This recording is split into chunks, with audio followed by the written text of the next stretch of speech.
Internet's good. I'm here. Hello, Mr. Camacho. Good morning. Good morning, and good morning to everybody. Welcome to Good Friday morning. edition of Mindset Mornings, where we are in Never Split the Difference and Chapter 2, Mirroring. So, Camacho, know that my internet's a little sketchy here. So if I freeze, you're going to jump in and take lead, aren't you? I will do. Will do. And I heard you kind of showed me up yesterday before you got in here. Everybody was singing your praises, so thank you for that. Appreciate your leadership immensely. Oh yeah, So, we sent everybody. guys and gals, this content, obviously, we've taught a lot of different pieces of this over the last 3.5 years while we've been here. Robert and I have taught a lot of this stuff the last 10 years.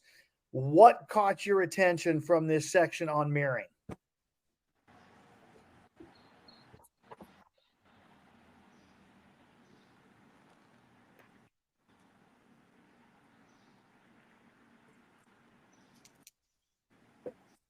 Well, I'm just going to jump in and go with a theme that we had in the last book, the gap and the gain on the bottom of page 28.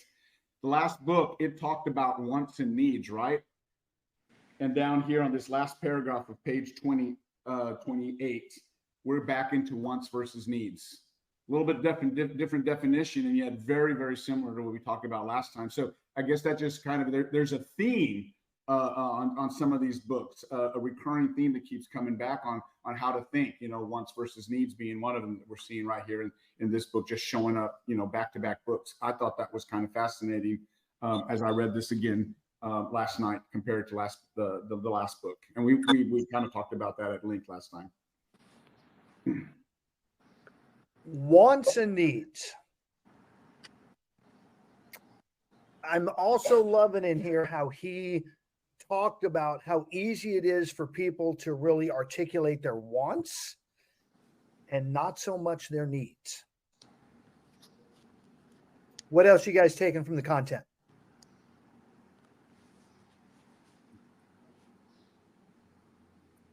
What I'm really noticing from the first part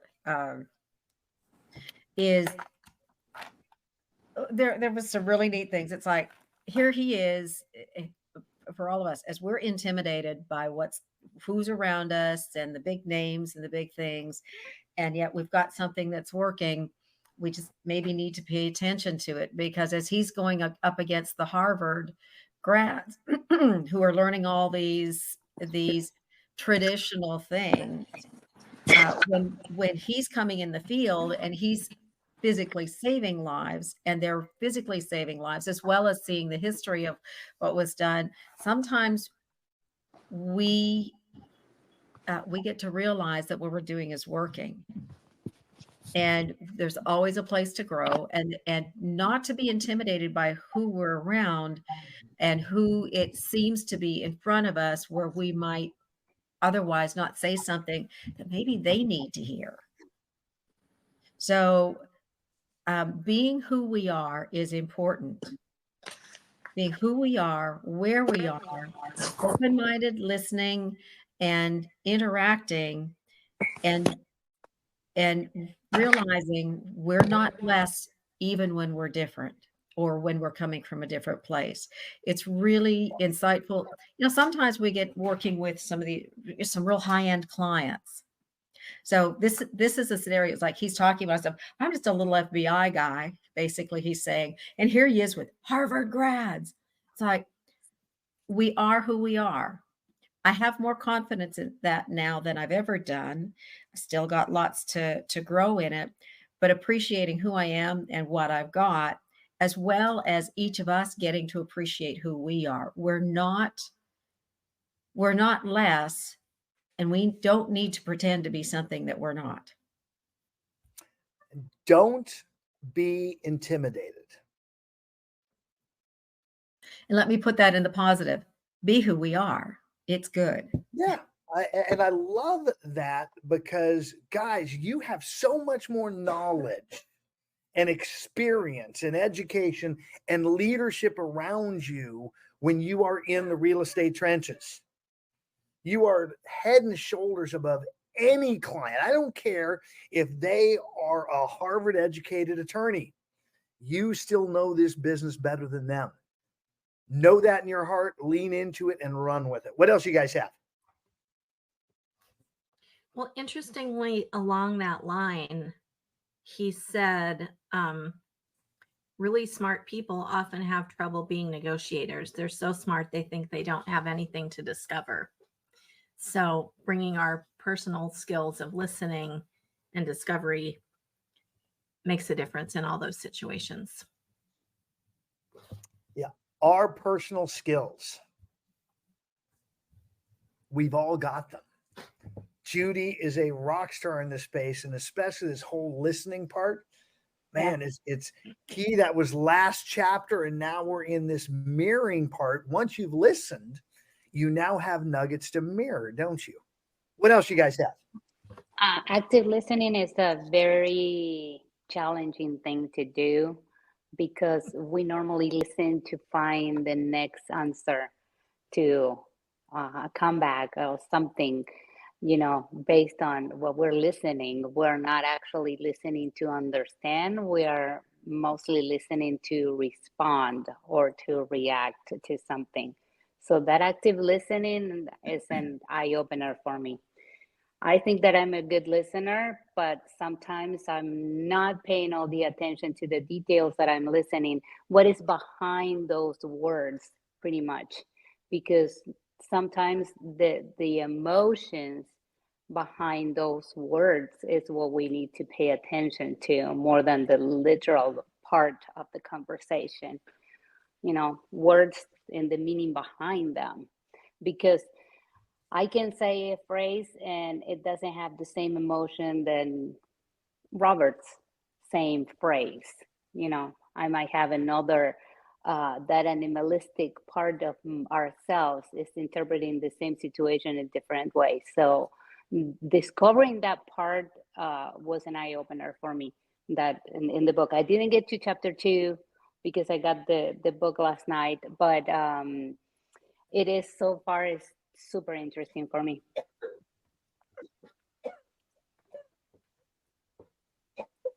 All right, Russ froze up. But yeah. Yeah. I think you froze. Are you frozen, Russ? But yeah, listening. I mean, that's an amazing skill and something I think collectively we can all do better at. And I find it interesting. I'm a Jordan Peterson fan. I listen to a lot of his stuff. And what he says about listening as a clinical psychologist, he says, if you truly listen to people, they are absolutely fascinating.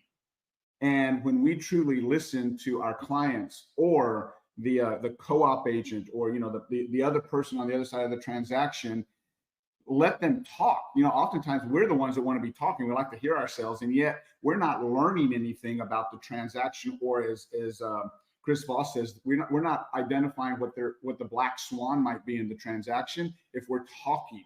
It's only when we're listening and asking questions and getting the other side to do 99% of the talking. So yes, listening is easier said than done. That's and Mariella, sure.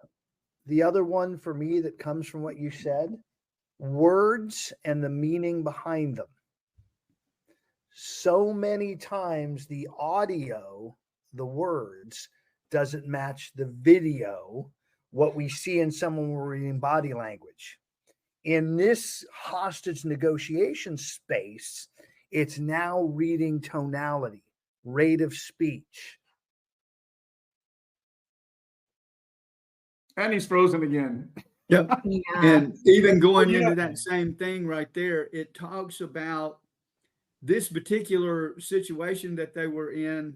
The fellow was using pronouns, way too many pronouns, and it should have been a red flag. Because there really wasn't, he was the actual runner of the whole show, and he had one kind of sidekick that was doing everything he told him to do, but there weren't other people involved. It was a scam. Right. And so I thought the line in there that was really important was the less that the person shows that they are if they present themselves as really not a really important partner in the whole thing, he was playing the part of, I'm just a very minor partner, when he was the runner of the show. So when you have somebody like that, I think I'm running into that with a lot of the times the ladies are the ones in our real estate transactions that make all the decisions. But every once in a while, there's a guy sitting there that's listening to everything, and he's having the conversation with his wife after you leave, and he's the one that's really the runner of the show sometimes. So we've got to really be aware of the subtleties in this. And I'm starting to pick up things I've never thought about before. And yesterday Ryan mentioned the whole idea of tonality in our conversation yesterday. He brought that up. It's not what you say, it's how you say it. And as you get into like chapter 32, it starts talking about the different tonalities, the positive and playful, the direct or assertive, and one of my favorites, late night FM DJ voice. And the best, I think one of the best examples of late night FM DJ voice, think of Friends and Joey Tribbiani, right? How you doing? Right? I've always just thought about that, about him saying that when we get to late night FM DJ voice, because it's powerful when you use the different tonalities for emphasis, right? I think that's super important. Yesterday, I was talking with a friend that she had an issue with a coworker, and she said, "I need your opinion. Look at this text and all that." And she read the text with a certain tonality, and I said, "Wait a minute, that is your interpretation tone. It doesn't mean that it's the actual tone of the person that wrote those texts." And it was like, oh my God, thank you so much. I've been misinterpreting written word, because one thing is to listen, and we have a lot of written communications too. And we need to try to keep like a very raw mind when we read, because we might misinterpret what is said.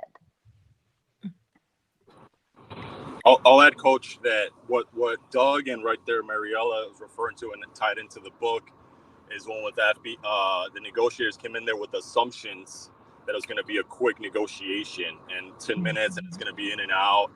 And Doug mentioned it there, but and so did Mariella with her example, to not go in there with like, oh yeah, I think I know what this is, and making those assumptions and then asserting your assumptions by whatever you're listening to, instead of just having a lot of hypotheses, and then receiving information and reinforcing that from those. Yes, stop bringing your assumptions. What a great nugget, Caesar. And just like your friend Mariella did that on the text, we all do it with the text. Yeah. And so I want you to go back to these voices, because the one you should use most was the positive and playful. Mm-hmm. Of all three that he presented in chapter 3, that was the one he said use most. Now, FM DJ voice does have its place, doesn't it? Mm-hmm. Positive. So here's what I want to do, because we all have this natural tendency to go negative. Back to the gap in the game for a moment. Yeah. What if every text you read out loud, positive and playful? No matter what it said, like Mariella's voice, they read it out in negative and nasty. Mm-hmm. They applied theirs. It's so many times when I get those texts from people and they forward it to me as a coach and say, what did this person say? I'll call them back and I will read it back to them with happy Russ. And all of a sudden they can't put the same story behind it when it's coming from me. So I challenge you guys on this, just like Caesar put on there, your interpretation. Stop bringing your assumptions. What else did you guys pick up from this? Something that just is going around in my mind as I'm listening to all this and thinking about it is he really approaches everything like solving a puzzle. and is able to listen actively because he's approaching it as this thing to observe and figure out and discover. So if we have the mindset when we're going into a negotiation or a new client or whatever of that discovery and solving the puzzle, that might help us, because we know that we're going to react emotionally first. If we have that in mind as we're stepping in the door, setting our mind to be observing and puzzle solving, that might put us in a better frame, Wow. a new frame to how to deal with it. Solve the puzzle. We use the word problems, yet what if they were just puzzles? What a great reframe, Judy, to hit with solve the puzzle as a way to see all the stuff that shows up in our life. That is way cool. Thank you. What else? I was just a real quick comment. What we're seeing is the difference between presumption and a genuine humility. We keep talking about what is humility. We need to be humble. But some days, what does that really mean? So how do you be humble? Because so many times people take that to being a doormat and letting themselves be treated like a doormat, when those two do never go together. Doesn't mean you don't get beat up or somebody try to beat you up. A negotiation circumstance like this is a great example. You had the people who come in with the presumptions, and therefore they can't mirror and match the person that they're with because they've already decided how it's going and that they're going to lead.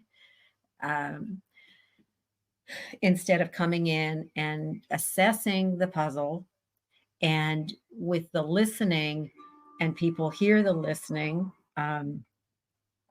they hear that you're listening. They're here by the questions you ask, and then mirroring and matching with, in some ways, with their body language. So it was good to be able to have an expression of how humility could be, so that humility doesn't put up walls against people. I want to jump on that. I think that mirroring and matching their movements, it really is doing that same thing. You are becoming like them. You're paying attention to them. So you're positioning yourself, even in your physical body, like them. And it helps them receive you better. It helps them understand that they can be comfortable around you because you're at whatever level they are in their body position. You take on that body position, and it calms them down because you look like them. And I think that is just really, really brilliant. And there are a lot of keys in here that seem to open doors. It's like you're opening one door after another with each little nuance of deep FM voice and all that together. Well, the interesting thing about the mirroring and matching, Doug, when it's done at a super high level, let's say you're in a business meeting with somebody for 45 minutes or an hour, and we go in there and we do the mirroring and matching. Maybe after about 25 or 30 minutes, you do something. You sit back, and then you see your counterpart sit back, and all of a sudden you're like, got them. We are at rapport because now they are unconsciously mirroring me, and that is rapport. That's pretty fun to watch. So one of the drunk monkeys around this mirroring and matching is it's blatant. It's obvious. People will know what I'm doing. It's all that story chattering away. So I want to have a little fun with you guys. What has Coach Russ intentionally been doing every time he responded to you guys in this room for the last 20 minutes? You guys didn't pick it up. Listening. Right from page 36. When mirroring is often, though mirroring is most often associated with nonverbals, a negotiator, their mirror is strictly language, nothing else. And so the FBI mirror is when you repeat the last 3 words or critical 1 to 3 words. And then leave silence after it.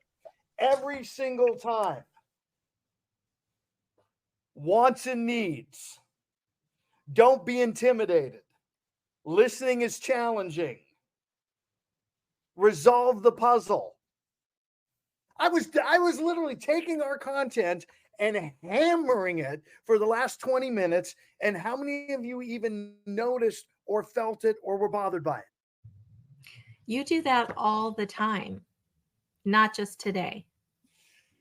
I was blatant today, though, wasn't I, Judy? You were Maybe, very yeah. good. Now that you say that. So, Yeah, right? Russ, I just turned your Raz on, and now wait a minute. Yeah, that's really what happened. so Russ, This I is literally. this- Oh, sorry. Go ahead. I Nope, I you was go. literally thinking, I'm like, man, he's so good at just hearing what people are saying and taking the nugget out of it. I was literally thinking that. So subconsciously, when you repeat exactly what somebody is saying, that those 3 words, what's going in their mind is, oh, they're thinking exactly like me. I like them because they're like me. And that whole thing is fun. And they also heard you. Absolutely, Judy. Yeah. And it is a ton of fun because we are gamifying it. When you start doing this and consciously doing it, think of it as solving the puzzle, as Judy said. This is the puzzle of connection and how to really get people to. So, Judy, I want to while he's refreshing the going back to that puzzle analogy, as you said that, so much is, I'm thinking I will no longer have problems. I'm going to have puzzles. I was thinking of a puzzle. Some of us, if you have a sky in the puzzle, we immediately go to, let's put the sky together, right? Let's put all the blues together. And some of us, when we're doing a puzzle, we say, let's put the edges together, right? There's different ways of solving the puzzle. We know the end result is to close the transaction. And sometimes the way to get there is put the sky together first. And sometimes it's to put all the borders around. And I'm just, that was like a huge aha moment for me to look at things differently. It's not just one unilateral way of doing things. Yeah. How many of you, part of the puzzle is just getting yourself, every aspect of yourself put together, put in place? You feel a little discombobulated. So Robert Camacho, all the time. I'm going to pull it out of the archive. Can you tell the story of the young boy interrupting dad? Oh yeah, the newspaper. So there's the story. There's a dad. He had been promising. He's been working. He's promising to his kid, Saturday morning, it's going to be you and me. We're going to go out. We're going to play ball. We're going to have a great time. Saturday, it's going to be you and me. So the dad wakes up early in the morning. He's got his cup of coffee, pulls out his newspaper, and he's like, okay, this is awesome. I'm going to do this. And his son comes running out. I mean, the kid's ecstatic. He's like 8 years old, and he smashes down the newspaper. He says, Dad, it's Saturday. Let's go out and play. And the dad looks at his son. He wants to play, and yet he's like, oh my God, I just wanted to finish my cup of coffee and read the newspaper before I get started. And so he looks in the paper. He says, okay, I've got an idea. Because there's a world, a color world on the newspaper. And he says, son, before we go outside and play, I've got a puzzle for you. And he rips up the world of the newspaper and he puts it down on the glass coffee table. And he says, son, as soon as you put that puzzle together, we're going to go out and play. And so the dad, he leans back in his easy chair, pulls his newspaper up, gets his cup of coffee. He says, man, I'm going to be able to do this. I got another 20 minutes. It's going to be fantastic. And in a split second, the son knocks down the paper again. He said, all right, Dad, the puzzle's together. Let's go play. And he looks at his son and says, how'd you do that? And the son said, well, this was easy. He said, well, it's all blue. How did you know how to put it? He says, it was easy, Dad. Some of the pieces fell down, and when they fell down off the table and I looked up, I could tell it was a picture of a man. And when I put the man together, the whole world came together. Mm. So it's Friday, guys. This is when we continue to be in this room, working on us, getting ourselves together, moving the right direction as a team, as a family. So the new voices, the new faces in here, man, keep doing it. Get through the hump where this becomes the habit. All right. And today is Friday. Going forward now, I have changed my life a little. So Friday afternoons are your guys to run. The Renegade room will be open 2 to 5 or longer for conversation time. You guys show up, hold each other accountable, pour into each other at the top of every hour. For me, Friday afternoons now are part of me putting the man together. So love y'all. Glad you're here. Anybody have anything else they want to add? Awesome. I'm shutting down the recording.